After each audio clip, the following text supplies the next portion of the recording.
Assalamualaikum warahmatullahi wabarakatuh.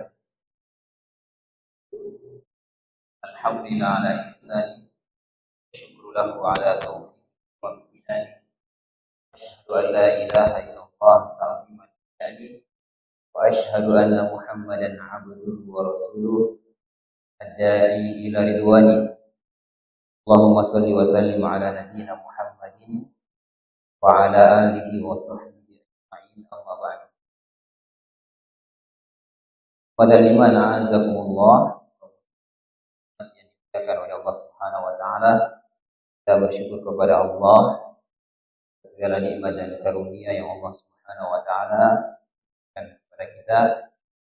Kemudian salawat dan taslim kita haturkan kepada junjungan Nabi kita Nabi Muhammad sallallahu alaihi wasallam. Dan kita masuk kepada pembahasan menambah kebaikan di penghujung usia. Allah Subhanahu wa taala berfirman, "Awalam nu'ammirkum ma yatadzakkaru fihi man tadzakkara wa ja'akumun nadhir." Bukankah Allah Subhanahu wa taala sudah memanjangkan umur kalian pada masa yang cukup untuk berfikir bagi orang-orang yang mau berfikir, dan telah datang kepada kalian an-nadhir. Ya, an-nadhir, pemberi peringatan. Ikhwatal iman a'azakumullah, ya. Nabi sallallahu alaihi wasallam mengatakan, a'dzarallahu ila mri'in akhara ajlahu hatta balagha 60 sana. Allah Subhanahu wa taala menerima uzurnya seseorang itu sampai usianya sampai 60 tahun. Ini pendapat yang pertama, ya. Dan ini pendapat yang paling kuat di antara umur 40 atau 60. Jadi ayat ini yang paling kuat adalah umur 60 tahun. Meskipun sebagian ulama mengatakan umur peringatan itu dimulai dari umur 40 tahun. Karena menghitung setengah dari usia Nabi sallallahu alaihi wasallam. Dan juga sabda Nabi sallallahu alaihi wasallam, "A'maru ummati ma baina 60 ila 70." Umur umatku berkisar 60 sampai 70 tahun. Anggaplah 70 tahun ya. Berarti kalau 40 tahun bisa berapa? 30 tahun. Berarti sudah banyak dia lewati. Nah ini 40 tahun dia masih malas sholat. Ke masjid cuma hari Jumat saja. Ya, bahkan ada yang hari Idul Adha, Idul Fitri baru ke lapangan untuk sholat. Ya. Kalau di hari-hari yang lainnya tidak pernah datang ke masjid. Maka ini peringatan yang besar dari Allah Subhanahu wa taala. Baik. Haddatsana Ibnu Abdul A'la qala haddatsana Bishr bil Mufaddal sami'tu Ibnu Abbas yaqul al-umru alladhi a'dzara Allah ila ibni Adam, ya, umur yang Allah Subhanahu wa taala toleransi untuk anak Adam adalah 40 sanah. Ini pendapat dari Ibnu Abbas. Pendapat Ibnu Abbas yang lainnya, jadi dua pendapat Ibnu Abbas dalam tafsir ini, dalam tafsir Al-Qurtubi, kata beliau situna sana, 60 tahun. Jadi antara 60 dan juga 40 tahun. Cuma kalau melihat hadis Nabi sallallahu alaihi wasallam, ya, bahwa Allah menerima uzur seseorang yang diakhirkan ajalnya sehingga dia berumur 60 tahun.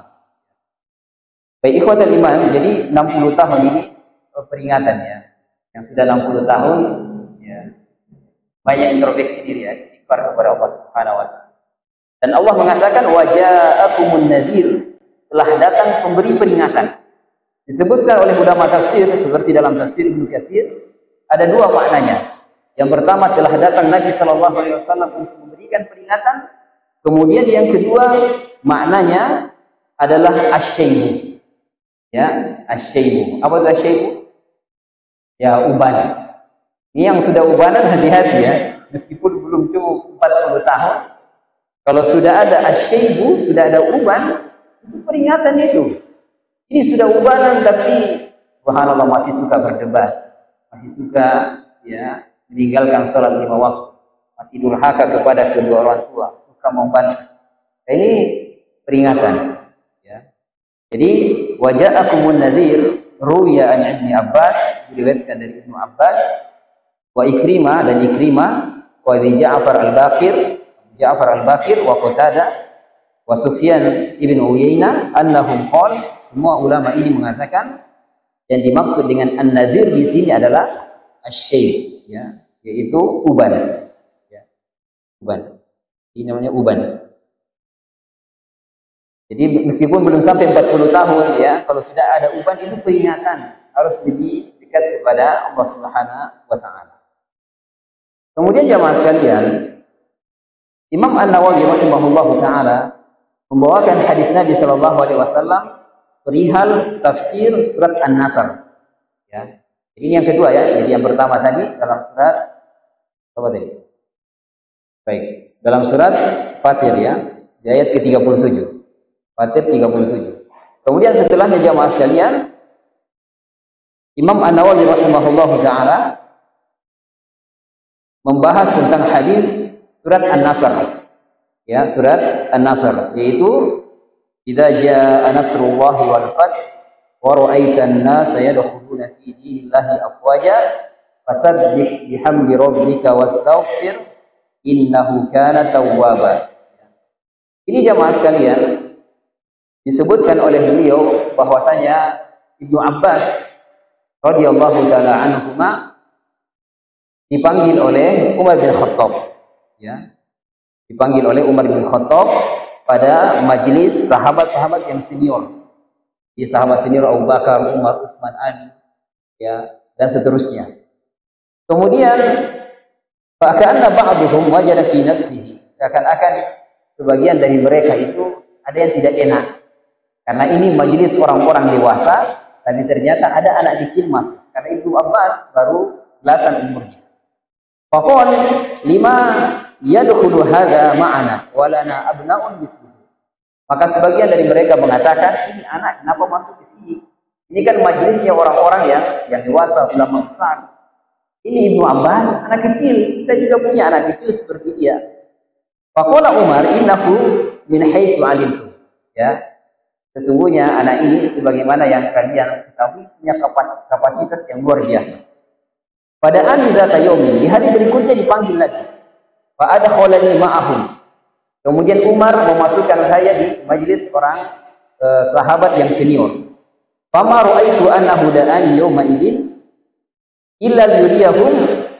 Jadi saya tidak mengetahui Umar memasukkan saya di majelis itu kecuali ingin memperlihatkan siapa saya, ya. Jadi Umar ingin memperlihatkan kepada para sahabat siapa Ibnu Abbas ini, kapasitasnya, keilmuannya seperti apa.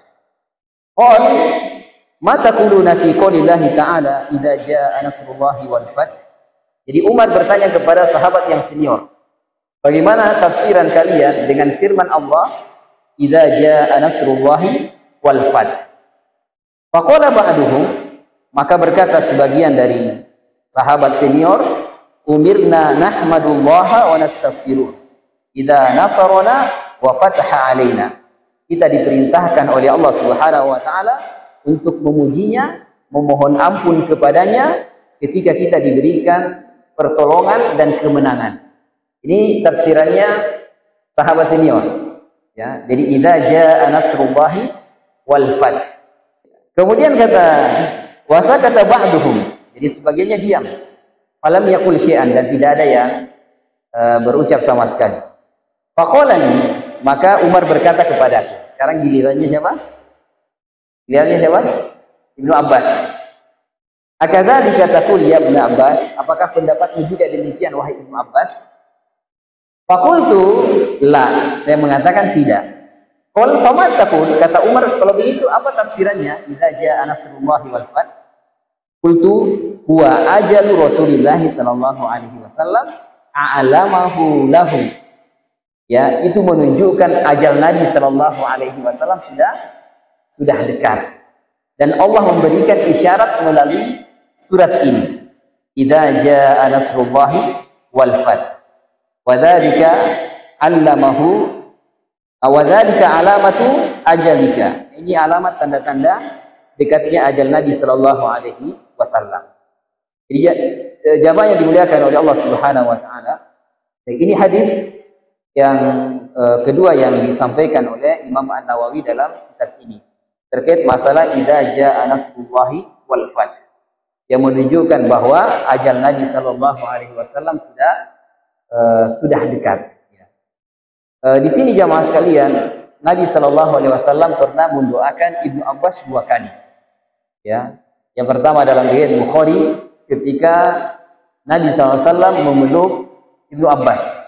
Nabi memeluk Ibnu Abbas kemudian mendoakan. Beliau mengatakan Allahumma allimhul hikmah. Ini doa yang pertama. Allahumma allimhu al-hikmah. Ya Allah, ajarilah anak ini, yaitu Ibnu Abbas apa? Al-hikmah. Ya. Yang kedua, jadi yang pertama hikmah. Yang kedua, ketika Nabi Shallallahu Alaihi Wasallam di rumah Maimunah, yang bibinya Ibnu Abbas. Kemudian Ibnu Abbas memberikan air wudu untuk berwudu. Kemudian Nabi juga doakan, Allahumma faqihu fid din wa 'allimhu at-ta'wil. Ya, Allahumma faqihu fid din wa 'allimhu at-ta'wil. Ya Allah, ajarkanlah dia, pahamkanlah dia masalah fikih, kemudian ajarilah dia at-ta'wil, ya, ta'wil. Ini dua doa Nabi Shallallahu Alaihi Wasallam. Jadi Nabi ketika melihat Ibnu Abbas kemudian dipeluk. Dan ini metode jamaah sekalian. Kalau kita punya anak itu dipeluk kemudian didoakan. Ya. Tidak hanya didoakan di waktu-waktu yang lainnya, ya, misalnya di sepertiga malam, ya, atau ketika kita safar atau turun hujan. Tidak hanya itu. Tapi ketika kita melihat anak kita mungkin pulang dari sekolah, kemudian kita peluk, kemudian didoakan. Ya. Insya Allah doa orang tua itu sangat mustajabah. Dan orang tua juga jangan suka mengeluarkan kata-kata yang tidak baik kepada anak. Misalnya dia bilang wabite batta, ya, wabite gajah sipa. Nah, ini semua doa-doa aja mas kalian, ya. Ini bahaya. Ya, orang tua doanya mustajabah. Kalau Allah ijabah ini mengerikan sekali. Baik, kemudian jamaah sekalian, doa di penghujung usia yang disampaikan oleh muallif di sini mengutip sabda Nabi Shallallahu Alaihi Wasallam, yaitu Nabi memperbanyak doa Subhanallahi wa bihamdihi astaghfirullah wa atubu ilaih. Subhanallahi wa bihamdihi astaghfirullah wa atubu ilaih. Yang sudah tua hafal ini. Yang masih muda juga hafal, ya, persiapan. Kalau nyampe umurnya. Kalau tidak sampai, ya. Baik. Subhanallahi wa bihamdihi astaghfirullah wa atubu ilaih. Ini sebagaimana di surat An-Nasr tadi, fasabbih bihamdi rabbika wastaghfir innahu kana tawwaba. Ya, jadi subhanallahi wa bihamdihi astaghfirullah wa atubu ilaih. Boleh hafal sekarang, ya? 1 menit. Subhanallahi wa bihamdihi astaghfirullah wa atubu ilaih. Ya, fasabbih bihamdi rabbika wastaghfir innahu kana tawwaba. Ini ringkasannya ini. Jadi yang ayat yang terakhir fasabbih bihamdi rabbika wastaghfir innahu kana tawwaba. Ya, ringkasannya subhanallahi wa bihamdihi astaghfirullah wa atubu ilaih. Ini doa yang banyak dibaca oleh Nabi Shallallahu Alaihi Wasallam. Bahkan Aisyah radhiyallahu taala anha mengatakan, karena Rasulullah Shallallahu Alaihi Wasallam yuksiru ayyakula fi ruku'ihi wa sujudihi. Nabi Shallallahu Alaihi Wasallam memperbanyak dalam rukunya, dalam sujudnya, Subhanakallahumma rabbana wa bihamdika Allahumma gfirli. Ini doa ruku dan doa sujud. Ya, ta'awal Al-Quran, ya, beliau ketika membaca Al-Quran juga, ya, memperbanyak fasabbih bihamdi rabbika wastaghfir. Jadi subhanallahi wa bihamdihi astaghfirullah wa atubu ilaih. Selesai, ya? Sudah dihafal? Sudah, kita lewati maksudnya, ya. Kemudian doa lain jamaah sekalian, ini doa lain disebutkan oleh muallif di sini adalah Allahumma ij'al khaira umri akhirahu wa khairu amali khawatimahu. Allahumma ij'al khaira umri akhirahu wa khairu amali khawatimahu. Ya Allah, jadikan sebaik-baik umurku adalah yang akhirnya, dan sebaik-baik amalanku adalah yang penutupnya. Ya Allah, jadikan sebaik-baik umurku adalah yang akhirnya, dan sebaik-baik amalanku yang menjadi penutupnya. Khawatimahu.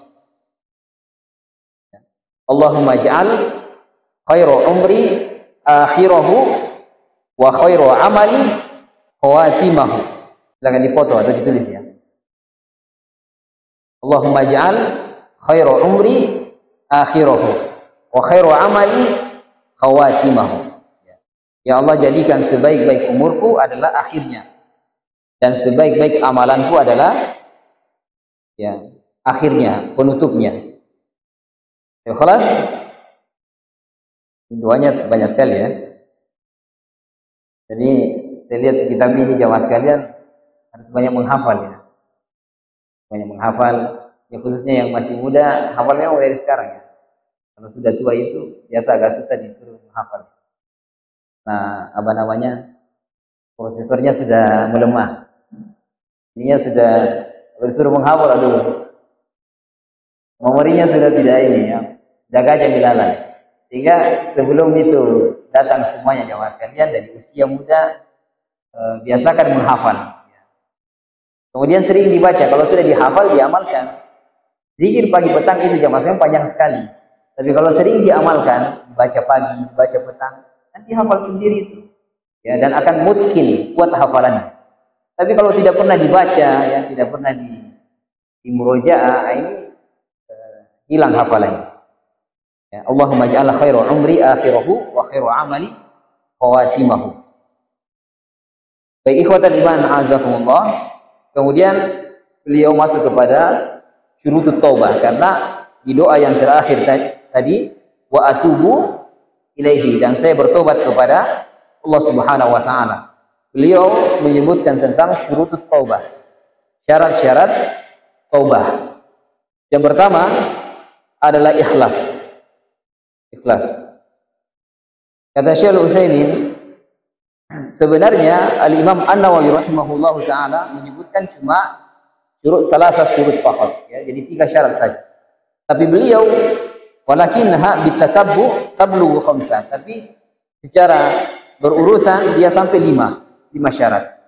Yang pertama al-ikhlas lillahi azza wa jalla. Harus ikhlas ketika bertobat. Bi ayakuna qasdul insan bi taubatihi wajhallahi azza wa jalla. Jadi tujuan dia bertobat adalah wajah Allah Subhanahu wa taala. La yaqsidu bidzalika mura'atan nas wa taqarrub ilaihim. Dia bertobat bukan untuk dilihat oleh manusia, yang mendapatkan simpati manusia atau ingin dekat dengan manusia. Intinya jemaah sekalian bertobat ikhlas karena Allah Subhanahu wa taala. Kemudian yang kedua, an-nadam ala ma fa'ala minal ma'siyah. Jadi menyesal ya. Jadi kalau bertobat harus menyesal, jangan dikira tadi saya berzina, ketawa-tawa dia. Nah, ini tidak diterima tobatnya yang seperti ini. Ya anna syu'ural insani bin nadam huwa alladhi yadullu ala annahu shadiqun fit taubah. Kalau orang itu merasa menyesal, maka menunjukkan dia jujur dalam bertobat. Kalau dia menyesal. Tapi kalau dia senang saja, ini menunjukkan dia tidak jujur dalam bertobat. Yang kedua ya, jadi menyesal. Yang ketiga, ayaqla'ani dzambi ya. Dia meninggalkan dosa. Alladzi huwa fihi wa hadha min ahammi syurut wa ahammi syurutihi. Dan ini adalah syarat yang paling penting. Wal iqla'u 'ani dzambi in kana dzambu tarka wajibin. Nah, kalau misalnya dosa yang dilakukan itu adalah meninggalkan kewajiban, misalnya meninggalkan sholat 5 waktu, maka tobatnya harus melaksanakan sholat 5 waktu. Kalau dosanya itu dia tidak mengeluarkan zakat, maka tobatnya itu harus mengeluarkan zakat. Wa in kanat al-ma'siyatu bi fi'lil muharram. Adapun kalau kemaksiatannya itu adalah melakukan yang diharamkan, maka dia harus meninggalkan yang haram tersebut sesegera mungkin. Ya. Jadi perhatikan ya, kalau wajib dia tidak laksanakan, maka dia segera melaksanakan yang wajib. Kalau yang haram dia kerjakan, maka dia tinggalkan yang haram. Ini yang ketiga. Yang keempat, saya ringkas ya, ini banyak sekali yang disampaikan oleh beliau. Yang ketiga ini ya, contoh yang lain disebutkan oleh beliau, min akli riba. Ya seperti makan riba. Fal wajib ayatakhallas minar riba bitarkihi. Ya, maka yang wajib adalah dia meninggalkan riba dan menjauh darinya. Kemudian yang keberapa sekarang? Ketiga sudah ya, keempat sekarang. Ar-rabi al-azmu alla ta'uda fil mustaqbal ila hadzal amal. Ya, bertekad kuat untuk tidak mengulangi di masa yang akan datang. Ya. Jadi yang keempat ini adamul auda, tidak mengulangi. Kata beliau, fa in kunta tanwi an ta'uda ilaihi indama, kalau misalnya engkau berniat untuk mengulangi ketika ada kesempatan. Jadi kalau dia dalam hatinya mengatakan hari itu saya tidak akan kembali ke dosa ini. Tapi kalau ada kesempatan saya ulangi lagi. Ya, la tasih, maka tobatnya tidak sah. Cuma kata beliau jemaah sekalian, ya, hanya saja ini susah. Artinya kebanyakan dosa itu dikerjakan secara berulang, ya. Sehingga Syekhul Islam Ibnu Taimiyah tidak memasukkan syarat yang keempat ini.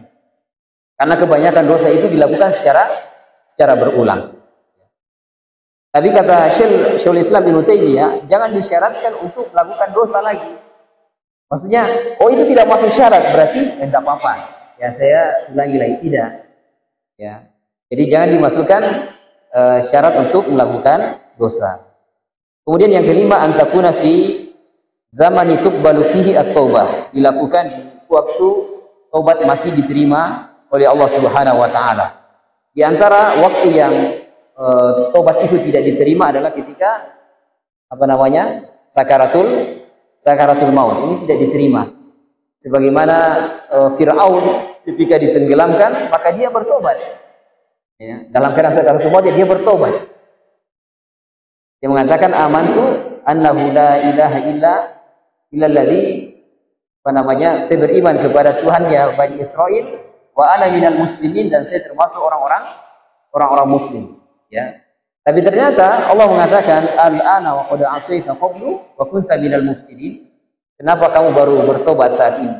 Padahal dahulu kamu termasuk orang-orang yang melakukan kerusakan. Sehingga tobat ketika ajal mendekat ya tidak diterima di sisi Allah Subhanahu wa taala. Kemudian yang kedua jamaah sekalian adalah ketika matahari terbit dari barat. Artinya apa? Ya kiamat. Kalau sudah kiamat tidak diterima tobat. Jadi saya kembali kepada ringkasan syurutut taubah. Yang pertama ikhlas, kemudian yang kedua menyesal, yang ketiga meninggalkan. Kalau kewajiban yang ditinggalkan maka segera mengerjakan. Kalau yang haram dikerjakan maka segera meninggalkan. Maksudnya demikian. Kemudian yang keempat tidak mengulangi. Kemudian yang kelima bertobat. Tobat ya ketika tobat masih diterima ya. Tobat diterima ya tadi sebelum sakaratul maut dan sebelum datangnya hari kiamat. Adapun kalau sudah sakaratul maut ya tidak diterima. Kata Nabi sallallahu, tobat kalian senantiasa diterima malam yuwarhir ya selama belum sakaratul maut.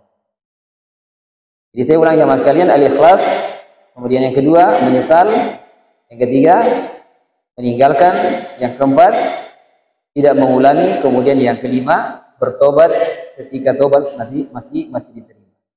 Oke, silakan ditulis.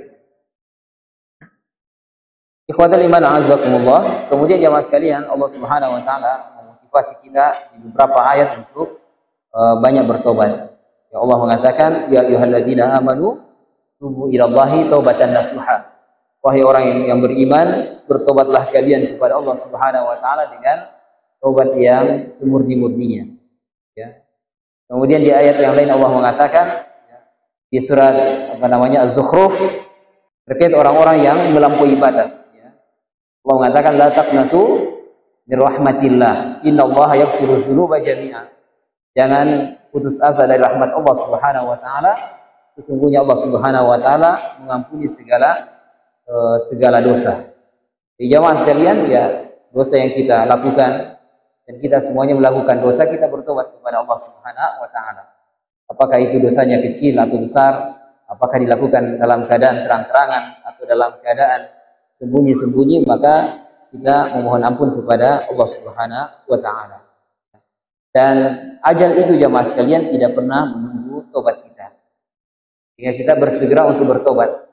Bahkan Nabi SAW kata beliau, "Wallahi inni la atubu ilaihi fil yawm aktsar min 70 marrah." Saya bertobat kepada Allah Subhanahu wa taala dalam satu hari lebih dari 70 kali. Ya, lebih dari 70 kali. Subhanallah ya. Ini Nabi kita sallallahu alaihi wasallam sudah diampuni dosanya oleh Allah, tapi masih bertobat kepada Allah Subhanahu wa taala. Bahkan dalam sebuah riwayat disebutkan, kata Ibnu Umar, ya, kata beliau, kami menghitung Nabi sallallahu alaihi wasallam, beliau sekali duduk bertobat sebanyak 100 kali. Ya. Dia membaca, ya, Allahumma gfirli wa tub alayya innaka antat tawwabul ghafur. Allahumma gfirli wa tub alayya innaka antat tawwabul ghafur.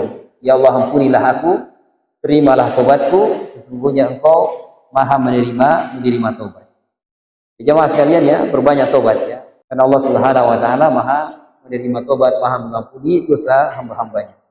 Kemudian jemaah sekalian, beliau Al-Utsaimin menyebutkan amalan-amalan ketika seorang itu memasuki usia senja. Di amalan-amalan di usia senja. Yang pertama, menjaga amalan wajib. Yang pertama jemaah sekalian ya. Jadi kalau sudah usia tua ya, 40 tahun ke atas, 60 tahun, maka yang wajib dijaga. Jangan tinggalkan sholat 5 waktu. Ya. Jangan tinggalkan puasa Ramadan, zakat dan seterusnya. Yang wajib dijaga. Kemudian yang kedua, menambah amalan sunnah. Ya, menambah amalan sunnah. Ya, di antaranya membaca Al-Quran ya, baca Al-Quran. Karena ini tabungan amal. Jadi menambah amalan sunnah di antaranya membaca Al-Quran. Dan upayakan jamaah sekalian ini khatam ya. Minimal 1 kali 1 bulan. Kalau dia bisa ya, 1 kali 1 bulan itu bagus. Berarti 1 hari dia baca satu juz ya. Kemudian zikir pagi petang, zikir pagi dan petang. Yang belum hafal dibaca saja dulu, ya, tidak ada masalah, dibaca. Nanti lama-lama insya Allah akan hafal sendiri. Kemudian yang ketiga, ini banyak bertobat, ya, banyak bertobat. Ya, syaratnya sudah kita sebutkan tadi. Berapa syaratnya tadi? Ya, 4 atau 5? 5 syarat ya. Ini banyak bertobat kepada Allah Subhanahu wa taala. Kemudian yang keempat, hadir di majlisul ilmi. Majelis ilmu. Kenapa disebutkan oleh beliau di dalam kitab ini jamaah sekalian? Karena ketika 1, 2, 3 ini ada namanya masa semangat. Jadi kata Nabi SAW, setiap ibadah itu ada masa semangatnya. Dan di setiap masa semangat ada masa futurnya, fatrah. Ya. Jadi kalau kita semangat ibadah, ada nanti masanya kita futur, malas, mau ke masjid, oh susah sekali. Nah ini butuh penyemangat jamaah sekalian. Kalau orang hadir di pengajian, kemudian dinasihati, yang dikasih tausiah, insya Allah dia akan semangat lagi setelah itu. Jadi yang kelima ini, untuk menjaga 1, 2, dan 3 ini, maka dia hadir di majlisul ilmi untuk mendapatkan semangat beribadah kepada Allah Subhanahu wa taala. Baik ikhwatal iman, ini 4 amalan di usia senja yang dijaga. Dan sekali lagi, teman-teman yang usianya sudah 40 tahun ya, dekat-dekat dengan masjid ya. Kata Imam Malik rahimahullah taala, sebelum kami berusia 40 tahun, maka kami melakukan perjalanan ke sana dan ke sini. Kami menuntut ilmu, kami berdagang. Tapi ketika usia kami 40 tahun, maka kami semakin dekat dengan masjid. Kenapa? Karena namanya ajal, kita tidak tahu. Bisa jadi setelah ini kita meninggal dunia. Ini apalagi yang usianya sudah 60 tahun. Masih suka berdebat, masih suka maksiat, meninggalkan sholat 5 waktu. Ya, susah dinasihati, subhanallah. Sampai kapan mau begitu? Ya, jamaah sekalian, ingat, kematian itu tidak menunggu taubat kita. Berapa banyak manusia yang kembali kepada Allah Subhanahu wa taala dalam keadaan sehat bugar. Nabi mau mengatakan 60 sampai 70 tahun. Tapi banyak orang sebelum 60 sudah meninggal dunia. Baru 40 tahun meninggal dunia. Tadi saya mendapatkan kabar tadi sebelum kajian, ada teman kita yang sering ikut kajian ini, anaknya baru lahir meninggal dunia. Anaknya baru lahir meninggal dunia. Malam ini mau dikuburkan. Subhanallah, kematian itu dekat jamaah sekali. Kalau bukan kita yang berusaha untuk introspeksi diri, bertobat kepada Allah Subhanahu wa taala, siapa lagi? Harus kita bersihkan hati kita agar kita semakin dekat kepada Allah Subhanahu wa taala. Baik, saya kira demikian jamaah sekalian apa yang bisa kita sampaikan. Semoga yang sedikit ini bermanfaat untuk kita semuanya. Sekali lagi jamaah sekalian, banyak bertobat kepada Allah, mengingat bahwasanya kita akan kembali semuanya kepada Allah Subhanahu wa taala, cepat atau lambat. Kita siap atau tidak siap, semuanya kembali kepada Allah Subhanahu wa taala. Semoga Allah Subhanahu wa taala berikan kesempatan bagi kita untuk bertobat kepadanya, menerima tobat kita, mewafatkan kita dalam keadaan husnul khotimah, dan pada akhirnya semoga Allah Subhanahu wa taala mengumpulkan kita semuanya di dalam surganya. Amin ya rabbal alamin. Subhanakallahumma wa bihamdika, asyhadu an la ilaha illa anta, astaghfiruka wa atubu ilaik. Assalamualaikum warahmatullahi wabarakatuh.